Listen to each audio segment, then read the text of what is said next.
ಸತತ 24 ಗಂಟೆಗಳ ಕಾಲ ಕರಗ ಹೊತ್ತು ಇತಿಹಾಸ ಸೃಷ್ಟಿಸಿದ ಕರಗ ಪೂಜಾರಿ ಧರ್ಮೇಂದ್ರರವರು ವಸಂತೋತ್ಸವದೊಂದಿಗೆ ಯಶಸ್ವಿಯಾಗಿ ಕರಗ ಮಹೋತ್ಸವ ಮುಗಿಸಿದ ಗಂಗಮಾಂಬಾ ದೇವಾಲಯ ಸಮಿತಿ ಚಿಕ್ಕಬಳ್ಳಾಪುರದ ಗ್ರಾಮ ದೇವತೆ ಗಂಗಮಾಂಬಾ ದೇವಾಲಯದಿಂದ ಆಯೋಜಿಸಲಾಗಿದ್ದ 64ನೇ ವರ್ಷದ ಧರ್ಮರಾಯರ ಹೂವಿನ ಕರಗ ಮಹೋತ್ಸವ ಅತ್ಯಂತ ಯಶಸ್ವಿಯಾಗಿ ನೆರವೇರಿತು.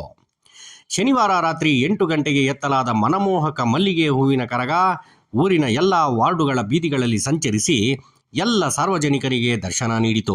ಇನ್ನು ಇದೇ ಪ್ರಪ್ರಥಮ ಬಾರಿಗೆ ಸತತ 28 ಗಂಟೆಗಳ ಕಾಲ ಕರಗ ಹೊರುವ ಮೂಲಕ ಹೊಸ ಇತಿಹಾಸ ಬರೆದರು ಕರಗ ಪೂಜಾರಿ ಧರ್ಮೇಂದ್ರರವರು. ಕರಗ ಮಹೋತ್ಸವದ ಕಡೆಯ ಹಂತವಾದ ಒನಕೆ ಕರಗವನ್ನ ಮುಗಿಸಿದ ನಂತರ ನಮ್ಮೊಂದಿಗೆ ಮಾತನಾಡಿದ ಕರಗ ಪೂಜಾರಿ ಧರ್ಮೇಂದ್ರರವರು, ಈ ಆಚರಣೆಯಲ್ಲಿ ನನ್ನದೇನೂ ಇಲ್ಲ, ಎಲ್ಲವೂ ಆ ಮಹಾತಾಯಿ ದ್ರೌಪದಮ್ಮನದೇ ಪವಾಡ ಎಂದರು. ಪ್ರತಿಕ್ರಿಯೆ ಏನಿಲ್ಲ, ಎಲ್ಲ ದೇವಿ ಆಶೀರ್ವಾದ.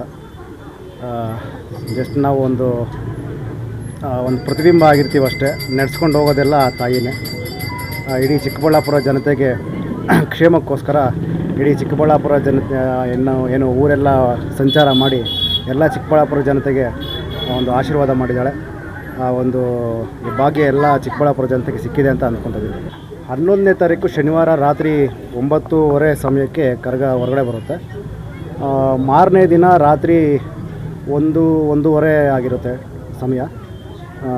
ಅಷ್ಟೊತ್ತಿಗೆ ಇಳಿಸ್ಬೇಕು.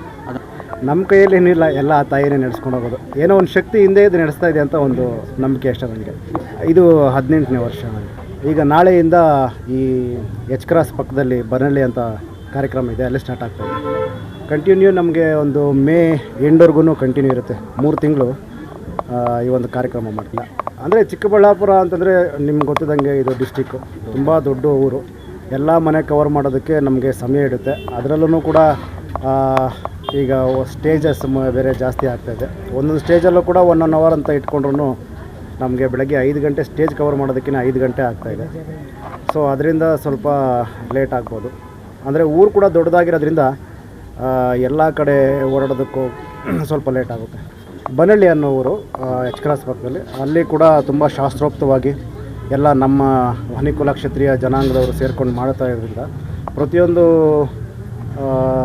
ಶಾಸ್ತ್ರೋಕ್ತವಾಗಿ ಪ್ರತಿಯೊಂದು ಕಾರ್ಯಕ್ರಮ ಇರುತ್ತೆ. ಧ್ವಜಾರೋಹಣದಿಂದ ಹಿಡಿದುಕೊಂಡು ವಸಂತೋತ್ಸವವರೆಗೂ ಒಂದೊಂದು ಊರಲ್ಲಿ ಒಂದೊಂದು ಅನುಭವ ಇರುತ್ತೆ.